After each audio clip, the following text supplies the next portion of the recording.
주린이 구조대. 예, 제가 아까 브레이크 전에 예술을 아십니까? 이렇게 나 말씀드렸는데 그 얘기 하려고 그랬어. 갑자기 왜 종교? 채팅창에서 네. 예수? 지수스가 아니라 여러분 예술, 가지고. 아트. 예, 이 차트는 아트, 기술은 예술.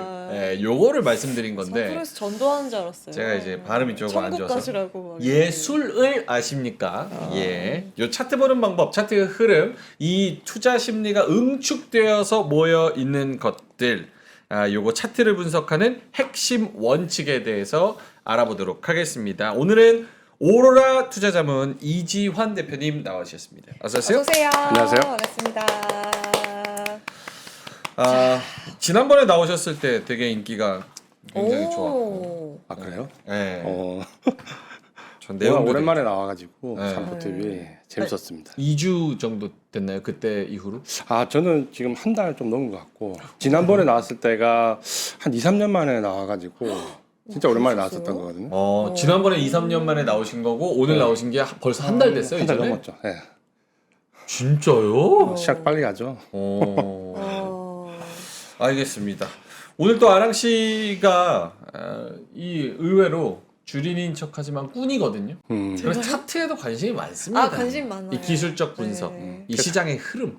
사실 이제 오늘 내용은 이렇게 적어왔는데 지난번에도 마찬가지지만 오늘 드리고 싶은 얘기는 뭐 기술적 분석, 기술적 분석 이런 내용보다는 공부를 주린이를 탈출하려면 결국 공부를 해야 되잖아요. 그러니까 네. 이 공부에 대한 방향, 어떻게 공부를 해야 되는 방향에 대해서 그냥 얘기를 하는 게 더 도움이 되지 않을까. 그래서 보통 이제 우리가 차트를 보니까 차트랑 기본적으로 우리가 매매를 하기 위해서 어떤 부분을 참고를 해야 될까. 그러니까 우리는 어떻게 보면 그 다른 공부는 전부 다 루트가 있는데 주식 공부는 루트가 없거든요.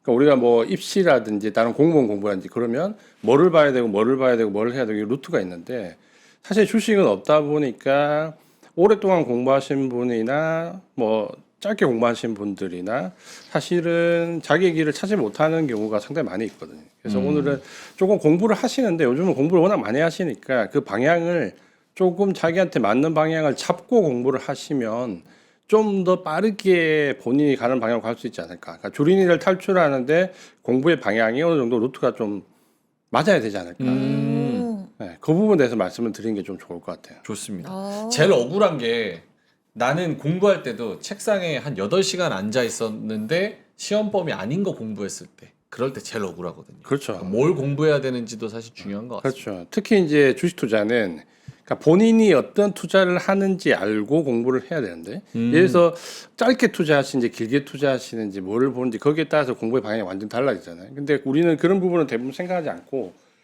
방송이나 혹은 최근에 유행하는 경향에서 뭐가 맞을 것 같다라고 하면 일단 거기에 이제 접근을 하는 거죠. 그러니까 유행하는 차트가 막 한때 다르잖아요.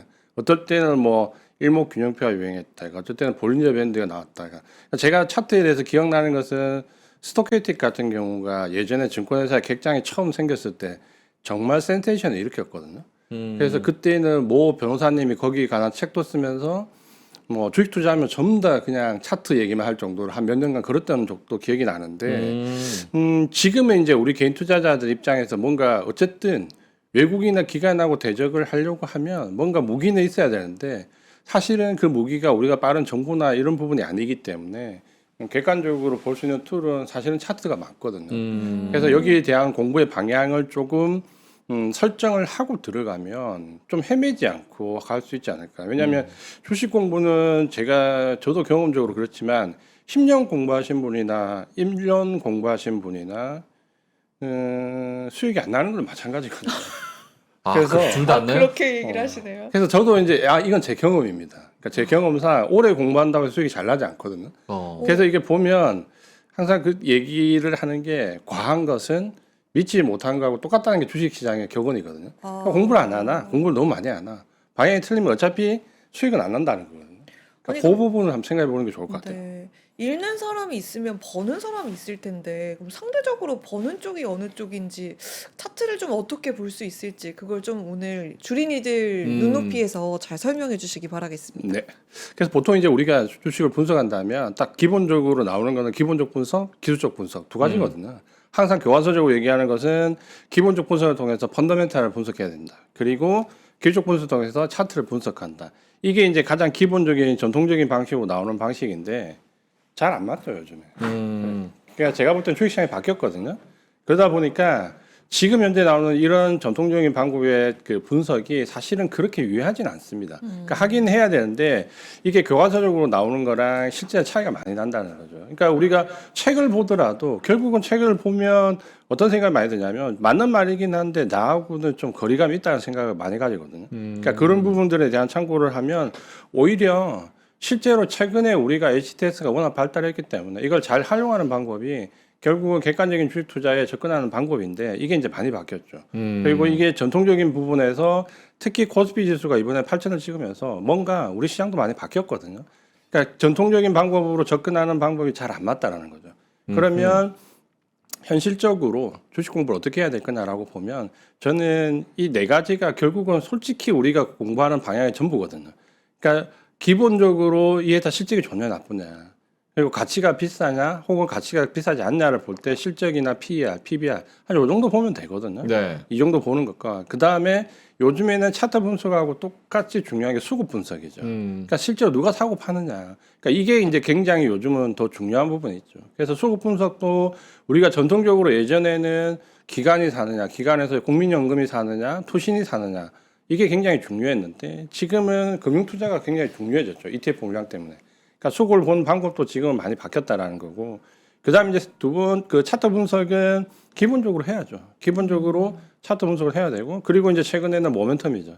이 주가를 들어올리는 힘이 어디에 있느냐. 그러니까 결국은 이 베이스 네 가지 정도가 개인 투자자분들이 주식을 투자할 때 접근하는 방법이거든요. 그러니까 요거를 이제 어떻게 잘 믹스하느냐. 그리고 내가 어디에 비중을 두느냐. 1번에 비중을 두면 좀 펀더멘탈의 기준을 둬서 좀 길게 가는 투자를 하시는 분들이 될 수 있을 거고 그다음 모멘텀 투자를 하시는 분들은 3번, 4번 수급과 모멘텀을 분석을 좀 더 열심히 하셔야 될 거고 그다음 나는 차트, 기술적 분석으로 스캐핑 투자를 하시는 분들은 결국은 나머지 필요 없이 차트 분석에 좀 더 열중을 하셔야 되겠죠. 그러니까 결국은 이 네 가지 방향에서 주식 분석은 거의 다 이루어진다라고 보는데 그러니까 보통 우리가 이 네 가지를 결론은 어떻게 믹스하느냐에 달려 있는 거죠. 어떻게 믹스하느냐, 어떤 방향으로 두느냐.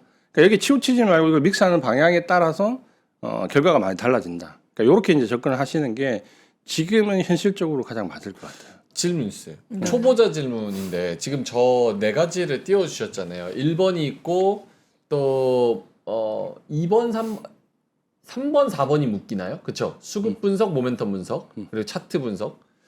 저 중에서 만약에 제가 완전 생초보라서 제로 베이스부터 시작한다고 한다면 우리나라 시장에서 제일 잘 맞는 전략적 성향은 뭐예요? 그러니까 원래는 네. 2번, 3번이죠. 차트랑 수급이 가장 결정적이었죠. 왜냐하면 지금까지 우리 증시는 모멘텀 시장이거든. 변동성 시장이거든.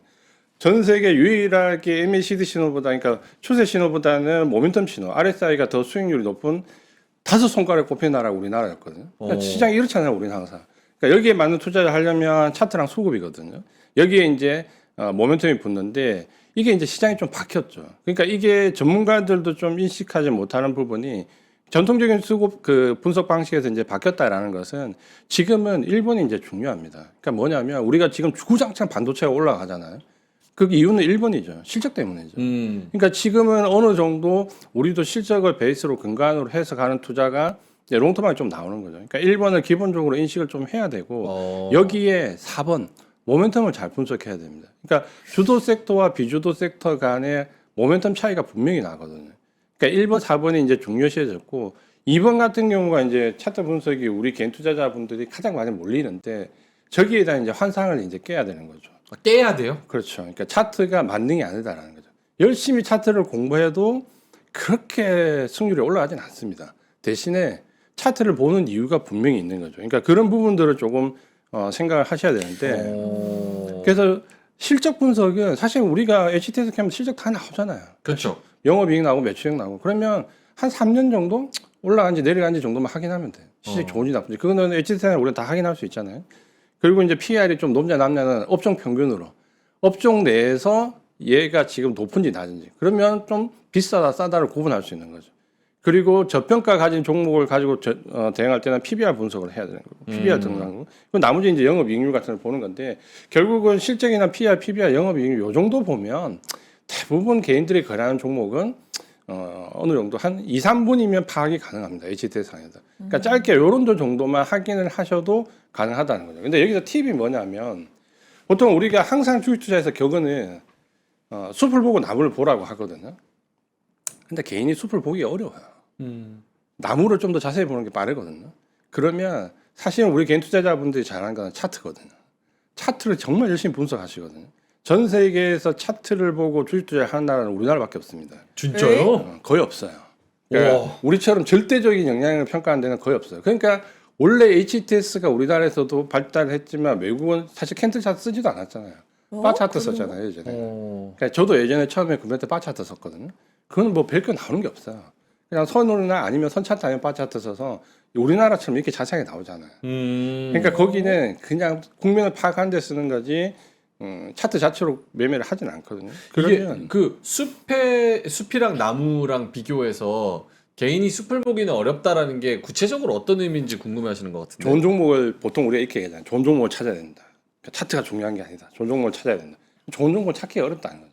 누구나 좋은 종목을 찾고 싶지만 남들보다 앞서서 그 업종의 종목의 펀더멘탈의 미래까지 분석하는 것은 불가능하다는 거죠. 사실 현실적으로. 그렇잖아요. 현실적으로 불가능하죠. 그러면 이걸 뒤집어야 됩니다. 그러니까 개인 투자자분들이 종목을 선정하는 방법은 일단 차트를 보는 게 맞아요.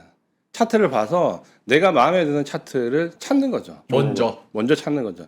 그러니까 그 종목을 찾은 다음에 그 종목이 보신 것처럼 실적이나 PR, PBR을 역으로 보고 그러면 차트에서 1차적으로 필터링해서 찾고 두 번째 이 종목이 찾은 종목 중에서 실적이 나쁜지를 보고 그다음에 세 번째 이 종목의 수급이나 공매도가 어떤지를 보고 이렇게 역으로 들어오는 거죠.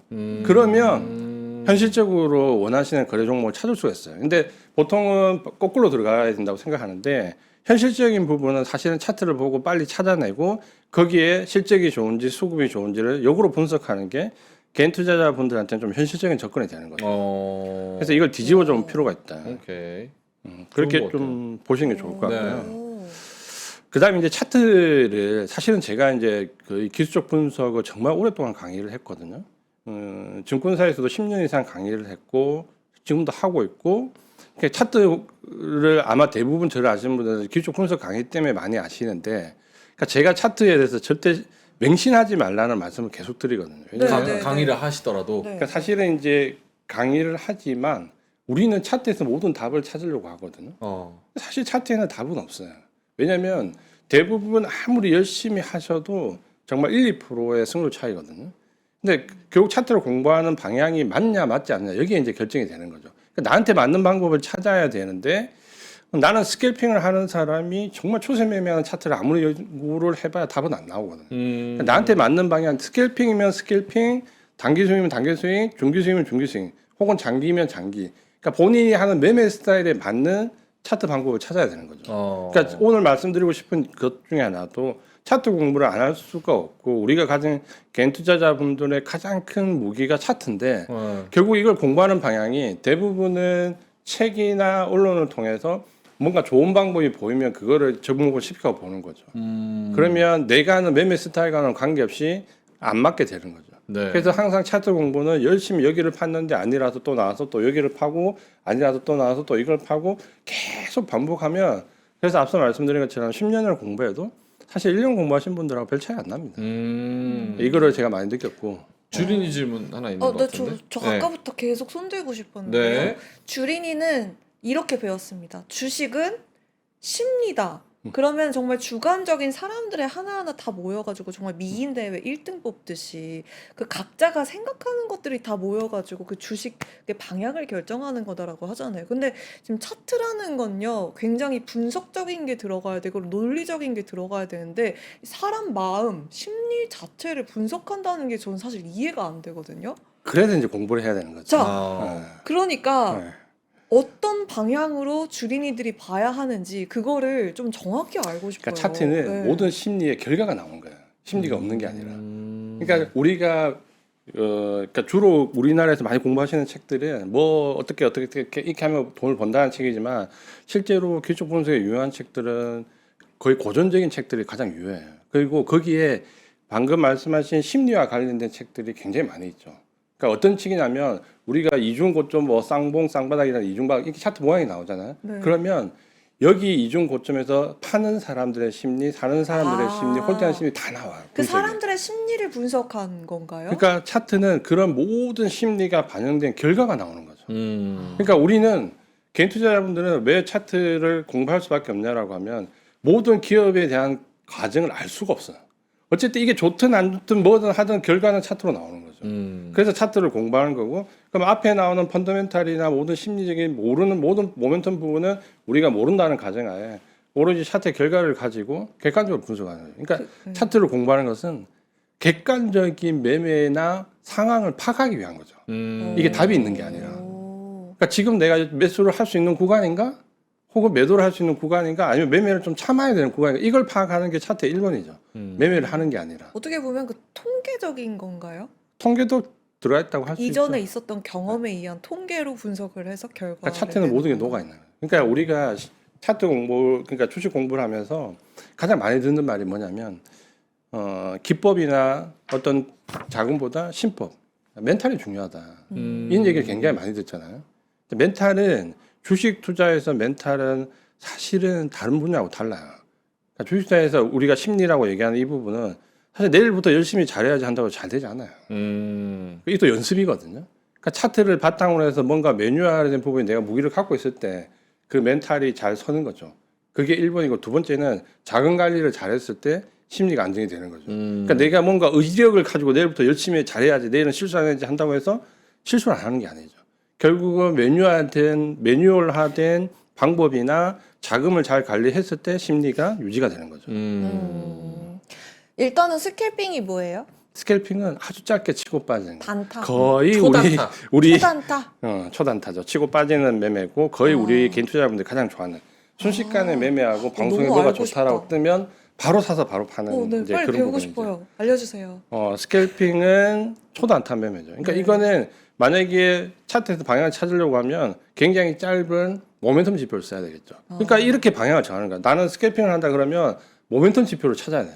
그러니까 우리가 대입 공부를 할 때 예를 들어서 서울대를 가기 위해서 국영수 종식으로 뭘 공부해야 되지 여기도 똑같은 거예요. 근데 우리는 주식시장에서는 그렇게 안 하는 거죠. 그래서 스캘핑을 하겠다라고 하면 1번 모멘텀 지표를 일단 정렬을 해서 찾아야 돼요. 그게 이제 공부의 방향인 거죠. 그리고 단기 스윙을 하겠다라고 하면 변동성 지표를 찾아야 돼요. 그러면 중기 스윙을 하겠다면 변동성 추세 지표를 찾아요. 그러니까 이렇게 기술적 분석 차트를 들어가야 되는데 보통은 이렇게 하지 않고 내가 어떤 매매를 하는 것이 상관없이 좋아 보이는 방법을 찾는 거죠. 그냥 봤을 때. 네. 근데 내가 어떤 매매를 하느냐에 따라서 찾아야 되는 방법이 정해져 있다는 거죠. 루트가. 빨리 알고 싶어요. 그래서 이렇게 보시면 될 것 같고요. 그래서 차트는 진입과 청산에 완전히 우리가 목을 매죠. 그러니까 어디서 들어가고 어디서 팔 것인가. 여기에 대해서 굉장히 많이 그걸 하는데 실제는 차트는 진입과 청산이 아니라 주가의 현재 상황을 보는 게 우선입니다. 그러니까 지금 매매할 수 있어 없어? 매수를 할 수 있어 없어? 매도를 할 수 있어 없어? 이 상황을 보는 게 가장 첫 번째가 되는 거죠. 네. 그래서 예를 든다면 이건 그냥 예시일 뿐인데 상승 추세를 확인하려면 이동평균선이 뭐 정배열되어 있어야 된다. 혹은 하락 추세를 보려면 이동평균선이 역배열되어 있어야 된다. 그리고 이동평균선이 교차하면 뭔가 상황이 좀 바뀌고 있다. 그리고 이동평균선이 장기와 중기 사이에 단기가 들어가면 혼조고에 나니까 요건 예시기 때문에 이걸 아실 필요는 없는데 이런 식으로 뭔가 지표를 썼을 때 상승 추세인지 하락 추세인지 상승 전환하는지 하락 전환하는지 혹은 지금 매매를 해서는 안 되는 혼조 구간인지를 구분하는 게 차트 분석의 첫 번째 목표라는 거죠. 네. 그래서 요 최소한 5가지 국면을 예를 들어서 이동평균선이든 다른 무슨 지표 보조 지표든 그 지표를 활용해서 적어도 지금 국면이 이 5가지 중에서 어디 구간에 들어가 있는지는 아시는 게 첫 번째죠. 차트의 공부는. 그래서 매매를 어디서 진입하고 청산하느냐 문제가 아니라 지금 내가 상승 추세에서 상승 매매를 들어갈 수 있냐 여부를 봐야 되고 예를 들어서 지금 하락 추세인데 혹은 하락 전환되는 구간인데 저기서 매수를 하려고 하면 안 된다는 거죠. 그러니까 차트는 결국 발을 보고 뻗을 수 있는 자리를 찾는 게 우선입니다. 그래서 진입 자리를 찾는 게 아니라 현재 주가 상황이 어떤 상황인지를 아는 게 먼저인 거죠. 질문 있어요, 선생님. 네. 결국은 차트라고 지금 이런 추세도 말씀을 해주시는 건 이 시장에 참여하는 플레이어들이 어떤 태도와 생각과 전략을 가지고 하는가가 차트로 나타난다라고 말씀을 하신 거잖아요. 심리 자체가. 그러면 제가 만약에 이게 하락 추세다라고 생각을 하게 됐으면 저처럼 똑같은 방법으로 분석해서 하락 추세라고 판단하는 다른 플레이어들도 있을 거 아니에요. 그러면 저희 같은 다른 플레이어가 또 많이 생기면 또 그거에 반대로 하고 싶어서 상승으로 끌어올릴 수도 있는 거 아니에요? 그 그렇죠. 순간순간마다. 그렇죠. 그게 이제 차트로 나타나는 거죠. 그러니까 차트는 결과를 가지고 확인하는 거지 예측하기는 어려워요. 그러니까 우리가 뭔가 선행성을 가지고 생각을 하지만 실제로는 대부분 동행성 아니면 후행성이고 최대한 그 결과를 가지고 과거의 데이터를 가지고 미래를 예측할 뿐이지 미래를 짐작할 수 있는 건 아니죠. 그래서 차트 공부를 오늘 말씀드리고 싶었던 이유 중에 하나가 오랫동안 차트 관련된 강의를 하다 보면 대부분 오랫동안 공부하신 증권회사 직원이나 처음 공부하는 주린이나 사실은 성적은 거의 차이가 많지 않아. 차트를 오래 공부하신 분이나 적게 공부하신 분이나. 근데 간혹 가다가 정말 차트에서 본인에 맞는 기질을 잘 찾으시는 분들이 있어요. 그래서 그분들은 주식을 투자한 지 2, 3개월밖에 안 됐는데 차트에서 딱 한 가지밖에 몰라요. 근데 그걸로 어마어마한 수익을 내시는 분들이 있어요. 그래서 보통 증권회사에서 그 수익률 대회를 해서 평가를 하러 가보면 정말 말도 안 되는 그런 분들이 나오기 시작하거든요. 그래서 차트에서 정말 본인이 맞는 거 딱 하나 한 놈만 우리가 팬다라는 영화를 보듯이 진짜 그걸로 수익을 어마어마하게 내신 분들이 많거든요.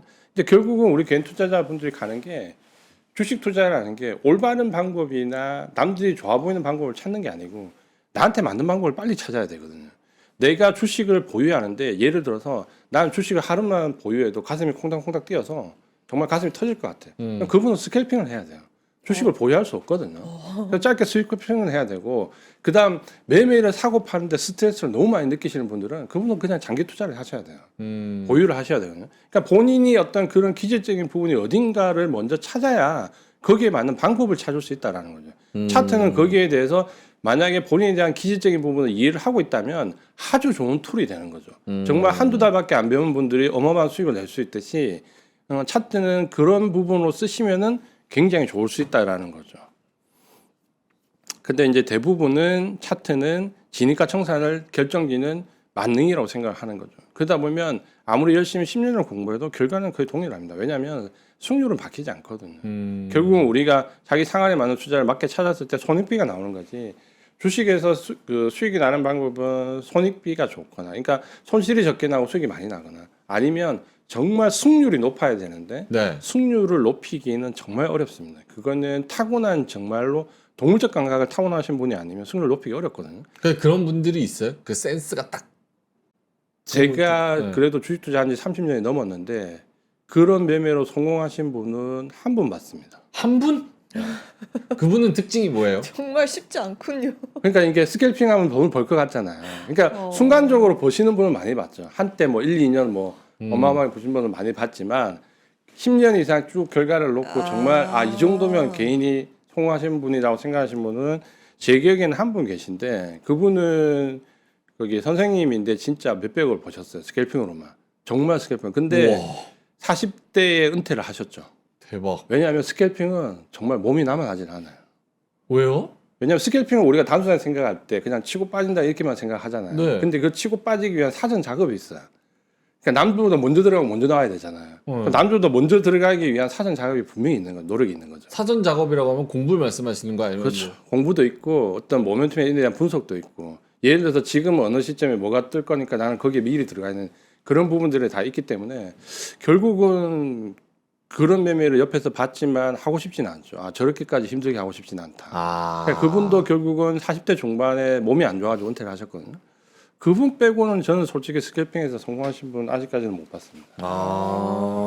그렇군요. 그래서 차트는 이제 흐름을 읽는 그런 개념으로 이제 진입하고 청산하고 이런 거를 판단하는 기준으로. 그렇죠. 흐름을 읽는다는 게 가장 중요한 거고. 근데 흐름을 읽는다 생각하면 흐름을 읽을 수 있는 부분은 굉장히 많이 있습니다.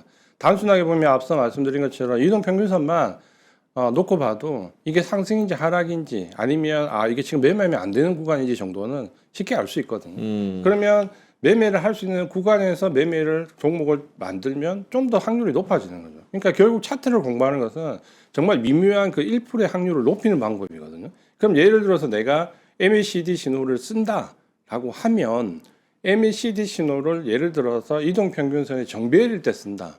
혹은 정배열에서 눌림목에서만 쓴다라고 하면 확률이 2, 3% 올라갑니다. 그러니까 이런 식의 확률을 높이는 게임은 국민에 대한 파악이 가장 중요하다는 거죠.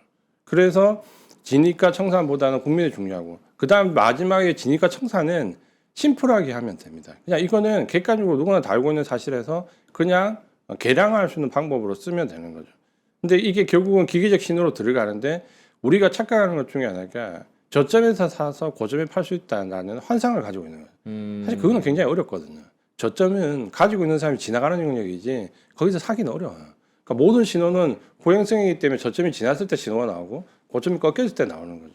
그래서 항상 분할 진입, 분할 청산을 몸에 배이신 분들이 저점권에서 팔 수 있고 고점권에서 팔 수 있는 거죠. 근데 이런 부분에 대한 이해가 우리가 차트는 시각적인 부분이 굉장히 중요하거든요.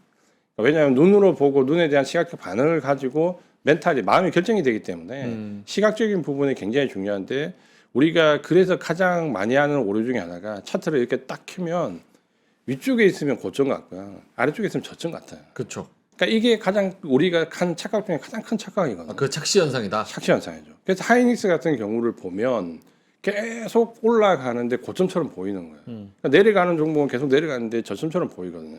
그럼 이제 이 시각적 효과를 어떻게 줄일 거냐라는 부분을 일단 생각을 하셔야 됩니다. 그러니까 거기서 한 가지 팁을 드리면 차트를 우리가 보통 화면을 놓고 보면 이렇게 전체를 놓고 보잖아요. 네. 그러면 절대 안 돼요. 왜냐하면 전체를 놓고 보면 마지막 끝쪽에 고점이나 저점이 형성되거든요. 그렇죠. 그러면 이걸 아예 빈 공간을 그러니까 공백을 차트에서 공백을 절반 정도 줘보세요. 그러면 여기만 차트가 나오거든요. 그럼 뒤쪽에 공백이 나오면 더 움직일 수 있는 공간이 보여요. 그럼 여기가 고점처럼 보여도 뒤에 더 올라갈 수 있는 구간이 보이고 여기가 저점처럼 보여도 더 내려갈 수 있는 구간이 보이죠.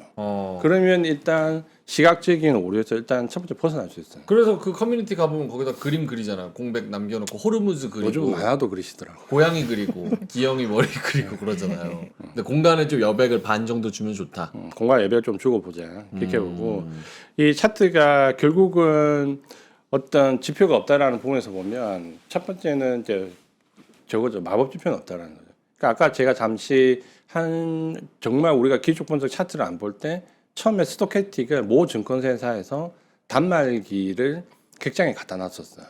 그때 제 기억에. 그래서 그때는 뭐냐면 전광판만 보고 호가창만 보고 그냥 거래를 할 때 적어서 내고 이럴 때인데 그때 어떤 증권사에서 이렇게 작은 단말기를 스토캐틱에 표시되는 단말기 갖다 놨어요. 난리가 났어요. 이제 마법의 지표라고. 스토캐스틱이란 게 뭐예요? 스토캐틱은 우리가 이제 흔히 얘기하는 변동, 그러니까 스윙 매매에서 가장 많이 쓰이는 지표인데 이게 그냥 시각적으로 이렇게 두 개 만나고 벌어지고 만나고 벌어지고 이렇게 되거든요. 네. 그러다 보니까 만날 때 사고 이게 꺾일 때 팔고 이렇게 하니까 그게 처음 증권회사 객장에 단말기가 나왔을 때 모든 사람들이 완전 열광을 했죠. 아, 이런 게 있었어? 저기서 매수 신호 나오면 매수하고 매수 신호 매수하니까 다 맞는데 이렇게 돼버린 거예요. 그래서 진짜 그게 진짜인지 거짓말인지 모르겠지만 그 단말기가 중간에 없어졌거든요. 그게 왜 없어졌는지는 모르겠지만 소문에는 개인들이 너무 똑똑해져서 없앤다라는 얘기가 있었어요. 저걸 보고 매매하니까 너무 잘한다라는 얘기가 있어서 없앴다라는 말도 있는데 물론 그건 아니겠지만 그러니까 항상 우리가 차트 공부를 하면 제가 한 20년 정도 이렇게 2000대 초반에서부터 보면 유행이 있습니다. 항상 유행이 있거든요. 근데 그 유행이라는 것은 항상 그 시대에 나오는 그 흐름이 있는 거죠. 그러니까 최근에는 가장 유행하는 차트 분석이 가격 지표입니다. 그러니까 차트는 뭐 이거는 제가 말씀드리려 나온 게 아니고 방향성을 좀 잘 잡자라는 말씀 드리려고 나왔는데 네. 차트는 기본적으로 보조 지표가 기본적 지표라는 캔들과 거래량이 있고 그다음 이제 보조 지표에는 우리가 흔히 얘기하는 추세 지표 그리고 변동성 지표로 크게 나눕니다. 근데 차트가 유행하는 경향에 따라서 공부를 해보면 최근에는 이제 어떤 경향이 있냐면 한 번에 모든 걸 해결해주는 그러니까 좀 전에 말씀드린 것처럼 어떤 국면을 이해도 해야 되고 네. 진입이나 청산 시점도 잡아야 되는데 그걸 한 번에 해주는 게 있거든요. 모든 걸 한 번에 다 해주는 원스톱 서비스가 가격 지표라는 건데 대부분은 이제 이 가격 지표에 최근에 몇 년 동안 열광을 하죠. 그 대표적인 게 일목균형표나 예를 들면 볼린저 밴드 같은 건데 그러니까 가격 지표에 치중을 하다 보니까 개인들이 차트에서 쏠림 현상이 굉장히 많이 나옵니다. 그러니까 일관되게 움직이는 부분이 많이 나오는 거죠. 근데 그게 대부분은 보면 마치 마법 지표처럼 인식이 되거든요. 근데 실제로 마법 지표는 없죠. 그러니까 차트라는 자체가 결국은 확률을 좀 높이는 거지 어떤 그 마법 지표처럼 늘 이길 수 있는 그런 게임은 아니다라는 거죠. 그리고 차트를 공부하기 위해서 반드시 내가 어떤 매매를 하는지를 보고 거기에 맞는 방법을 찾아야 된다라는 부분이고, 그리고 어차피 이런 부분에 대해서 공부를 했다라고 하면 적어도 한 사이클이 지날 때까지 일관적으로 매매를 적용을 해야 되거든요. 근데 우리는 보통 하다가 아니면 말고 아니면 말고 아니면 말고 이렇게 돌면 정말 주식은 10년 금방 갑니다. 이 방법 저 방법 찾다 보면. 근데 진짜 본인한테 맞는 방법을 찾지 못하면 계속 헤매게 되는 거죠. 근데 본인한테 맞는 방법은 제가 지난달에 말씀드렸던 것처럼 내 가슴이 콩닥콩닥 뛰냐 안 뛰냐 그게 답입니다. 어? 내가 주식을 정말 3일 보유하면 진짜 가슴이 터질 것 같다. 그분 주식 보유하시면 안 돼요. 왜요? 꿈에 부풀어서 그럴 수도 있잖아요. 근데 뭔가 긴장감이 계속해서 그러시는 분들은 그분은 그냥 짧게 사고 파는 게 맞아요. 아, 그다음 불안함 때문에. 그렇죠. 내가 주식을 사고 팔 때마다 가슴이 콩닥콩닥 뛴다. 그분은 주식을 그냥 보유하는 게 나아요. 그러니까 내가 뭔가 불편하면 어떤 매매를 했을 때 불편하냐를 생각해 봐서 그 불편함이 나오는 매매를 안 하시면 됩니다. 그게 본인한테 맞는 매매거든요. 그러면 그런 매매를 그런 방향을 찾았을 때 거기에 맞는 기술적 분석 공부를 하셔야 되는 거죠. 그게 오늘 말씀드리고 싶은 방향이고, 그리고 그 부분에 대해서 어떤 방향을 찾을 때 어떻게 보면 잘 공부를 해 보시면 마치 고등학교 이슈처럼 이 방향으로 갈 때는 이거라는 게 있죠. 앞으로 이제 시간이 되면 제가 하나씩 말씀을 드릴 건데, 네. 이 방향으로 갈 때는 이렇게 공부를 해야 되고 저 방향으로 갈 때는 이렇게 공부해야 되는 루트가 있다라는 거죠. 네. 그냥 막 공부를 하는 게 아니라 주식 공부. 알겠습니다. 근데 오늘 차트는 안 봐요? 네. 차트도 네. 보여주시나요? 그거 이제 제가 차트는 이제 하나씩 다음에 말씀을 드려요. 다음에요? 네. 아 오늘 보고 싶은데. 아 네. 여튼 왜냐하면 이 네. 내용이 제가 공부에 대한 방향성을 말씀드렸지만 네. 내용이 굉장히 방대하기 때문에 아 방대하구나. 하나하나 공부하시는데 굉장히 많죠. 그러니까 예를 들면 차트 공부는 기본적으로 우리가 그 차트라는 자체 내에서 기본적 지표와 보조 지표로 나누고, 네. 기본적 지표는 캔들과 거래량, 보조 지표는 추세 지표, 보통은 모멘텀 지표, 변동성 지표, 그리고 가격 지표 나뉘고 하나하나가 이제 루트가 다 있는 거죠. 그러니까 그 루트를 하나하나 다 공부를 하셔야 본인한테 맞는 방법을 찾을 수 있죠. 알겠습니다. 잠깐만 광고하고 네, 다시 광고하고. 돌아와서 이야기 좀 나눠보겠습니다. 오늘 뭔가요? 오늘은요 빌리버스 남성 반팔 니트 골지 카라트인데 아니 명앵커가 오늘따라 되게 멋있어 보여서 아 이거 좋죠. 몸매도 되게 예뻐 보이고 몸매 예뻐. 되게 어. 부잣집 도련님 같지 않으세요? 그럼요. 오늘 다- 진짜 음. 진짜 오늘은 유연석. 아 유연석 좋다. 오늘 유연석 네, 스타일. 요트 타는 그 유연석. 건축학개론의 그 쓰레기 선배. 고맙습니다. 예, 아 왜 예. 돈 많은 부잣집 도련님. 부잣집 도련님. 명문대 다니는 오빠 예. 약간 그런 느낌으로다가. 요거 제가 실제로 지금 입고 있는 건데 그 이 재질이랑 핏이 매우 제가 선호하는 그 옷이에요. 그래요? 저 하얀색을 항상 이제 입고 나오거든요. 이리저리. 네, 네. 예, 자주 입고 나오는데 오. 핏도 이게 짱짱해서 굉장히 좋고, 그리고 요 무늬도 되게 고급스러워가지고 너무 예쁘다. 무난하게 이래저래 입을 수 있어요. 지금도 음. 그냥 밑에 그냥 이렇게 편하게 바지 이렇게 해서 어머. 하얀색 입었는데 이렇게 해도 이쁘잖아요. 이야 고급스럽다. 어. 정말로. 좋은 것 같아요. 몸매가 너무 근데, 예뻐 보여요. 예, 몸매가 되게 예뻐 보이는 빌리버스 남성 반팔 니트 골지 카라티. 슬림하고 깔끔해 보이는 핏이고요. 카라랑 버튼 디테일, 티셔츠보다 차려입은 느낌, 여름에도 부담 없는 반팔 니트 스타일. 네, 네. 예, 데님, 슬랙스, 면바지 어디든 잘 어울리고, 베이지도 있고 브라운도 있고, 야. 요게 브라운. 예. 그리고 블랙 있고요.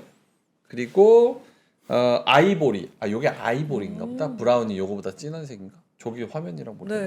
네. 지금 보면요. 지금 뒤에 화면 살짝 비치죠. 네. 그러니까 블랙을 입었을 때도 뭔가 이제 아니 이거 골지 니트면은 여름에 덥지 않을까 생각하실 것 같은데 통풍이 좀 잘 되는 그런 재질인 것 같아요. 네. 그리고 단추를 보니까 그냥 단추가 아니라 디테일이 살아있어요. 약간 자개 느낌으로다가 그쵸. 이렇게 살짝 빛나는 고급스러운 단추로 되어 있어서 이거 딱 입으셨는데 아니 이거 2만 원대면은 너무 저렴해 보이는 건 26,600원이네요. 근데 엄청 이거 저렴해요. 느낌엔요 26만 원 같은 느낌이 진짜 이거 가장이 아니라 이런 거 입는 남자분들 되게 멋있어 보이는 것 그렇죠. 같아요. 저는 네. 개인적인 취향인 것 같아요. 되게 멋있어요. 굉장히 싸고 이 옷 자체가 음. 좋습니다. 그리고 짱짱하고 나 이게 막 흐물흐물거리는 게 싫더라고. 근데 이거 짱짱해.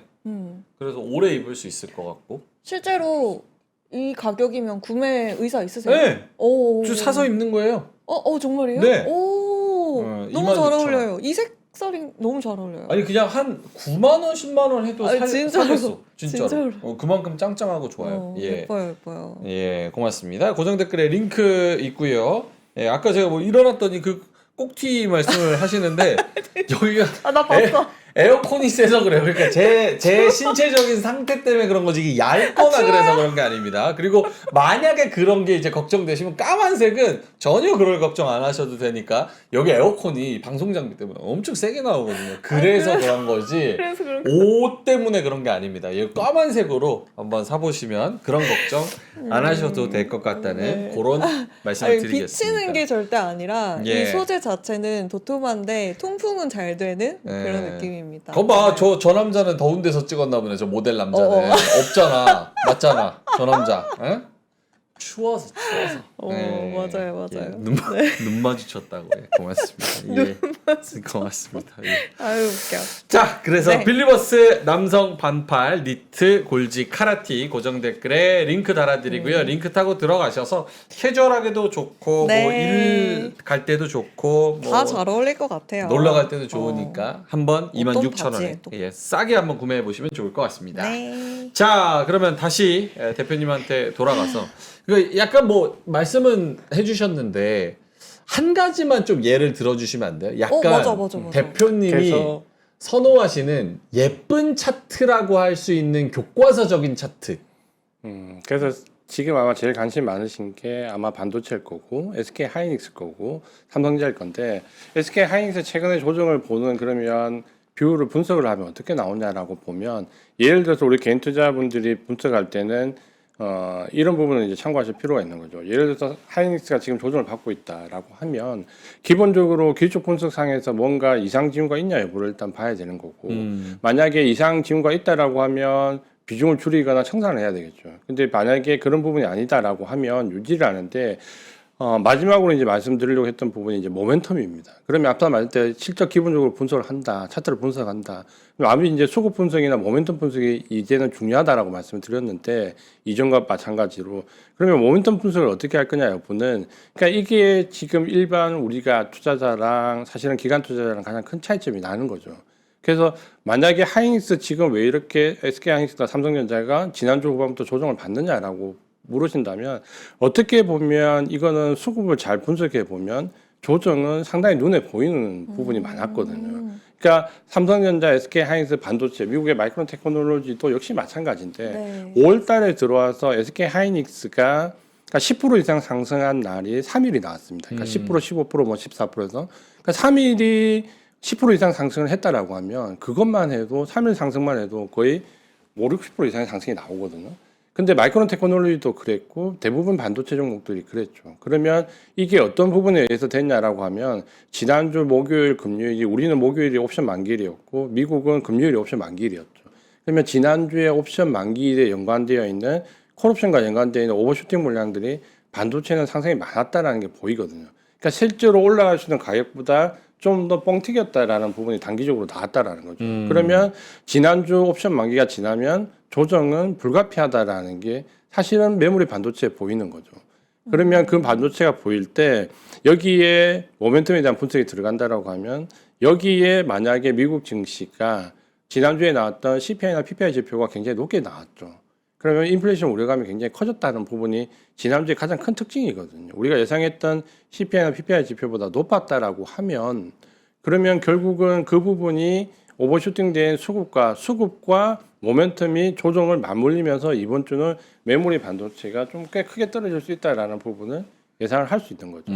그리고 그걸 가지고 차트에서 기술적으로 그러면 어느 정도 조정을 받을 수 있냐 여부를 체크를 해보는 거죠.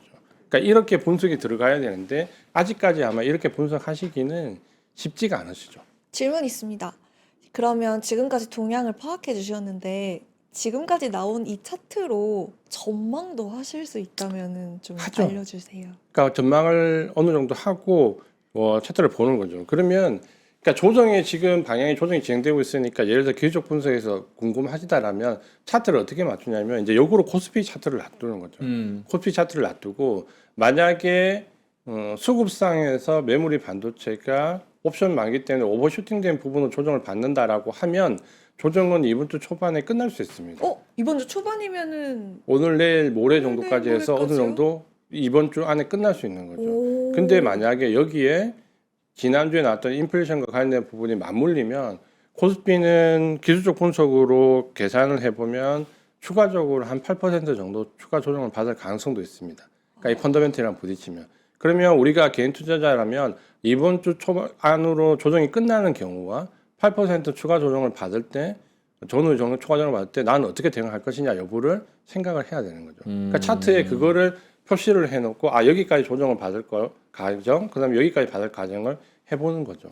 그래서 지금은 미국 증시가 이번 주 초반에 어떤 흐름이 나오냐에 따라서 그 조정이 매물 반도체가 여기 정도 수준에서 끝나느냐 아니면 10% 가까운 조정이 추가로 나오냐에 갈림길에 서 있다라고 판단을 하는 거죠. 그러면 지금 SK 하이닉스와 삼성전자를 물론 파업 영향도 있지만 사야 되냐라고 보면 적어도 미국 증시에서 마이크론 테크놀로지가 이 부분 어떻게 반영하는지를 보고 움직여야 되는 거죠. 그러니까 지금은 매매를 할 수 있는 상황이 안 되는 거죠. 그러니까 이렇게 모멘텀과 수급과 차트를 연결시키는 작업을 궁극적으로 이제 하셔야 되는 거죠. 그러니까 이렇게 가기 위해서 기본적으로 오늘은 차트를 어떻게 볼 거냐라는 방향성에 대해서 말씀을 드린 거죠. 네. 그렇구나. 그래도 차트 하나 이렇게 좀 보여주시면 안 돼요, 대표님? 이게 HTS가 네. 지금 여기가 없어서 네, 네이버 차트 네, 이런 네, 걸로 네. 볼 수는 없나요? 네. 잠깐만요. 좀 그런가요? 여기 차트를 제가 한번 띄워볼게요. 좋아요, 차트. 좋아요. 차트 너무 보고 싶었어요. 이런 거 네, 이렇게. 그쵸. 근데 여기는 이제 저도 지금 HTS가 여기는 연결이 안 돼서 이거 네이버 차트 뭐 이렇게 보면은 그건 안 그래요? 되는 거죠? 궁금해요. 잘 안 보죠.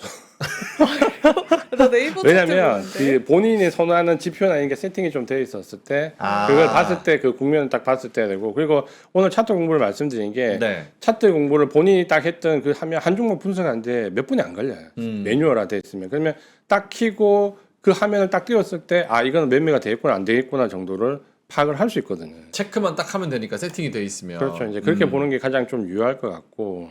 그러니까 원래 오늘 대표님은 좀 이론적인 그 흐름과 큰 틀에 대해서 이제 이론적인 설명을 좀 해주시고 왜냐하면 예, 그렇죠.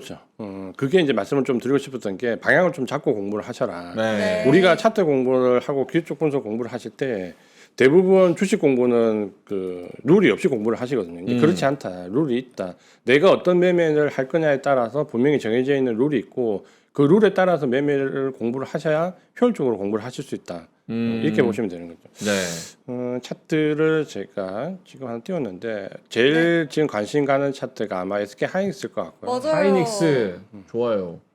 하이닉스를 먼저 한번 와 이거를 세팅을 바로 하시네. 우와. 근데 바로 즉흥적으로 좀 부탁을 드렸는데. 그러니까요. 세팅. 감사합니다. 와 밑에 막 선이 막 더 생겼어. 그러니까 이동 평균선을 일단은 보시고요. 보통은 이제 우리가 차트를 보면 저는 사실은 보조지표를 쓰지 않거든요. 그러니까 보조지표를 안 쓰고 기본적인 캔들과 거래량으로 보는 게 가장 유효하고. 근데 처음에는 제가 말씀드렸다시피 시각적인 효과가 필요합니다. 그러니까 그러기 위해서 보조지표를 쓰셔야 되고 어느 정도 익숙해지고 나면 안 쓰시는 부분도 필요한데 네. 지금 이제 이동 평균선에서 보면 거래량의 그 이격도가 너무 많이 벌어졌기 때문에 조정은 좀 받을 수 있죠. 근데 가장 중요하게 생각하는 부분 중에 하나는 항상 보면 거래량입니다. 그러니까 거래량이 어느 정도 나오냐에 따라서 봐야 되는데 사실 오늘 예를 들어서 SK 하이닉스 조정을 좀 받았잖아요. 네. 조정폭이 있지만 아래쪽에 보시면 거래량이 거의 없어요. 그러니까 이런 거는 거래량 없이 가격만 뺐다라는 거거든요. 그러면 이거는 액티브 물량들이 들어왔다기보다는 좀 제가 그냥 있는 대로 어떻게 이해할 네. 수 없더라도 네. 그냥 들어보세요. 네. 액티브 물량이 들어왔다기보다는 이거는 인덱스 펀드 패시브 물량들이 지수에 대한 매도를 했다라고 봐야 돼요. 그럼 이런 경우는 많이 빠지더라도 매도에 동참하시면 안 됩니다. 그러니까 거래량이 없는 상태에서 들어오면 매도에 동참하시면 안 되고 이런 경우는 조정폭이 아마도 이게 맞춘 이런 정도까지가 1차적인 조정 라인이 들어올 가능성이 높고 만약에 거래량이 크게 동반되지 않은 퉁타에서 내려온다라고 하면 물량은 보존하고 있는 상태에서 아래쪽에서 추가 매수 기회를 좀 보시는 게 지금 유리합니다. 근데 한 가지 특징이 있죠. 뭐냐면 오늘 어제 보시면 지난주 후반부부터 반도체가 조정을 받잖아요. 근데 이번 그 조정에 두 가지 특징이 있어요. 하나는 반도체가 조정을 받는데 제약바이오나 반도 쪽에 있는 섹터가 올라가지 못한다는 거예요. 같이 떨어진다. 보통은 반도체가 조정을 받으면 조정을 이용해서 지금 같으면 제약바이오나 다른 쪽 섹터 올라가야 되거든요. 올라가지 못했다는 게 이번 조정의 첫 번째 특징이고 두 번째는 거래량이 너무 없어요. 그러니까 지난주 후반부터 마찬가지인데 고점에서 떨어지는 물량치고는 거래량이 평소에 절반밖에 안 돼요. 그 말은 호가 공백을 노리면서 그대로 가격만 밀어내렸다는 거거든요. 그러면 반대쪽 급부가 없다, 거래량이 없다. 그러면 아직까지는 이 조정은 실제적으로 삼성전자나 하이닉스를 매도하는 게 아니라 지수에 대한 매도입니다. 그러니까 우리가 이 선순위의 차이가 있는데 가장 큰 차이가 삼성전자 하이닉스의 외국인 매도 물량이 많아요. 그렇죠? 지금 엄청나거든요. 근데 가격은 안 빠져요. 예전 같으면 이 매도 물량이면 가격이 빠져야 되는데 지금은 가격이 안 빠지거든요. 왜냐하면 삼성전자 하이닉스를 매도하는 게 아니에요. 코스피 지수 8,000을 매도하는 겁니다. 그러니까 코스피 지수 8,000을 매도하는 인덱스, 우리가 얘기하는 패시브 자금의 인덱스 펀드들이 매도를 하기 때문에 가장 물량이 많은 삼성전자 하이닉스가 물량이 많아 보이는 거죠. 근데 이게 차이가 있거든요. 액티브 자금이 매도를 하면 가격이 빠집니다. 패시브 자금이 매도를 하면 실제적으로는 거래량이 그렇게 많이 붙진 않아요. 그러면 이런 경우는 일반적으로는 견뎌야 됩니다. 그게 이제 일반적인 경우고, 또 한 가지는 지금 현재 여기 외국인들 매도를 어떻게 볼 거냐라는 시각에서는 저는 이제 전통적인 시각하고 수급 분석에서 말씀드리면 좀 다른 시각을 가지고 있죠. 그러니까 예전에 외국인들이 이 정도 매도하면 거의 폭락의 수준이 되는데 안 빠지거든요, 많이. 그러니까 이거는 패시브 자금의 가능성이 높다라는 거고, 두 번째는 이번에 옵션 만기에 연관돼서 미국도 마찬가지지만 콜풀 레이티오를 보면 지나치게 콜 배팅이 너무 많았어요. 반도체, 마이크론 테크놀로지, 하이닉스. 그러니까 이게 분명히 후유증이 있거든요, 이번 주에. 그러니까 그 후유증을 겪고 있다는 거예요. 그리고 제가 생각할 때 또 한 가지는 스페이스X입니다. 그러니까 지금 현재 우리나라 인덱스 펀드에서 가장 많이 매도하는 것은 일본의 블랙록이거든요. 블랙록은 글로벌 사모펀드 1위 회사입니다. 그러니까 여기가 지금 집중적으로 인덱스 펀드 패시브 자금들을 이익 실현을 하고 있는데 이번에 블랙록이 스페이스X의 대주주로 물량을 굉장히 많이 밀어넣습니다. 그 자금을 마련해야 되거든요. 분명히 어딘가에서 익절을 해야 되는데 그게 지금은 제가 봤을 때 우리나라 펀드가 포함되어 있다는 거죠. 그러니까 여기서 익절을 한 자금으로 스페이스에 들어갈 가능성이 상당히 높아요. 블랙록이. 그러면 이 세 가지를 수급을 다 조합을 해보시면 어떤 결론이 나왔냐. 삼성전자 하이닉스 시세가 끝나서 매도가 아니라는 거예요. 그러면 조정 이후에 삼성전자 하이닉스는 또 올라간다는 거예요. 그러니까 이거를 간과하면 안 되는 거죠. 다만 조정의 강도가 지금 현재 우리가 코스피 지수를 놓고 봤을 때 이 조정의 강도가 지금 여기서 마무리가 될 수 있느냐, 아니면 이 조정의 강도가 아래쪽에 요 라인 정도까지 내려갈 수 있느냐, 6,600 라인 정도까지 내려갈 거냐, 아니면 조정이 여기서 마무리가 될 거냐, 이 사이에 있다는 거죠. 다만 지금 마무리가 되든 6,600이 마무리되든 조정은 조정일 뿐이죠. 다만 6,600까지 내려가면 아프죠. 왜냐하면 지수가 한 10% 빠지는 거기 때문에 개별 종목은 20-30% 빠질 수 있거든요. 그렇죠. 그러니까 거기에 대한 대비를 하고 있어야 된다는 거죠. 그러니까 우리가 분석은 이렇게 해야 됩니다. 이렇게 해야 되는데 여기까지 가는 과정을 하시려고 하면 야. 이제 주린이 입장에서는 하나를 방향을 잡아서 배우셔야 된다는 거예요. 제가 딱 궁금했던 진짜. 부분을 싹 종합적으로 깔끔하게 시황을 말씀해 이게 주셔가지고. 되네. 갑자기 준비하신 건데. 이거 봐요. 차트 딱 띄워놓고 딱 하시니까 얼마나 맞아요. 이거 감동적입니까? 감사합니다. 야, 너무 좋았어요. 대표님. 알겠습니다. 이제 또 계속 이제 나오시면서 요거 차트 보는 네. 법하고 수급하고 또 뭐가 중요한 지표인지 그거 읽는 방법하고 요거를 계속 나오셔서 이제 말씀을 좀 다음에 꼭 나와주셔야 될 것 같아요. 해주실 거라서 오늘 주린이 구조대 알차다. 이 진짜 마지막까지 남아 계신 여러분이 승자인 것 같아요. 네, 차트까지 보시고. 너무 좋습니다. 알겠습니다. 옛날부터 믿고 신뢰하는 우리 이지현 대표님 좋은 말씀 감사합니다. 이렇게 말씀을 해 주셨고요. 반대로 너무 오바다라고 하시는 분들도 계신데 난 되게 좋았는데. 나도 이해가 되는데. 너무 그림 좋은데요? 보고 너무 좋은데요. 썬르크님께서 방송 자료 좀 받을 수 있나요? 이렇게 말씀하셨고 그거는 이제 또 제작진하고 그래. 한번 이야기- 오케이라고 합니다. 오케이요? 오. 신의 자료실? 신의 자료실에 또 올라간다고 와, 하니까 그런 게 있어요 또? 네, 오, 그걸 좋다 한번 좋다. 3% 찾아보시면 최고다. 예, 네. 찾아보시면 좋을 것 같습니다. 자, 그러면 오늘은 아쉽지만 우리 대표님과는 오늘 여기서 시간이 다 돼서 인사를 드려야 될 것 같습니다. 다음에 꼭 빨리 꼭 오셔야 뵙기를 돼요. 바라면서 오로라 투자자문의 이지환 대표님이었습니다. 고맙습니다. 고맙습니다. 대표님 감사합니다. 감사합니다. 자, 예. 강아랑도 약간 1시간 조금 넘어가면 좀 힘든 것 같아요. 아니 사실은요. 그렇죠? 오늘 차트를 좀 많이 배울 수 있을까 하고서 2부에 이제 이재현 대표님 오는 거를 학수고대하고 있었거든요. 근데 마지막에 그래도 우리가 차트를 봐서 제가 다시 살아났어요. 약간 아까는 공부하는 느낌이어서 살짝 힘들었어요. 약간 텍스트로 하면은 텍스트가, 조금 제가 텍스트 알러지가 있어요. 역시 네. 차티스트 그림을 딱 띄워서 그걸로 그죠? 이제 하고 이렇게 해야 이게 되는데 주린이라서 어쩔 수가 없어요. 주린이라서. 주린이 너무 많은 정보가 들어오면 또 그렇게 그럴 수가 대표님이 앞서 서두에 시각적 착시에 빠지지 말라 그랬는데 1시간 방송하면서 왜 저렇게 글로만 하는겨. 근데 갑자기 요청했는데도 네. 이렇게 해주셔서 너무나 진짜. 감사해요. 바로 요청을 해주셨는데 차트를 띄워주셔가지고 너무 또 대표님한테 감사드리고 감사합니다, 대표님. 예. 네. 또 오늘 4,000분 넘게 5,000분 가까이 또 그래도 남아주셨네요. 네. 함께 해주셔가지고 네. 너무너무 감사드리고요. 너무 감사합니다. 예, 자 그러면 저희는 잘 쉬고 내일 좀 기도를 열심히 하면서 내일 진짜 올랐습니다. 어느 정도는 좀 네. 우리들의 마음을 치유해 줄 수 있을 만큼 시장에 올라가기를 바라면서 저희는 오늘 주린이 구조대 여기서 인사를 드리도록 내일 정프로님 오시죠? 내일 정프로님 오십니까? 네, 내일은 예. 3시서 진행합니다. 여러분 꼭 오세요. 재밌는 내일 정프로님이 꼭 오십니다. 오세요. 예. 자 그러면 저희는 이만 여기서 물러갑니다. 고맙습니다. 안녕, 감사합니다.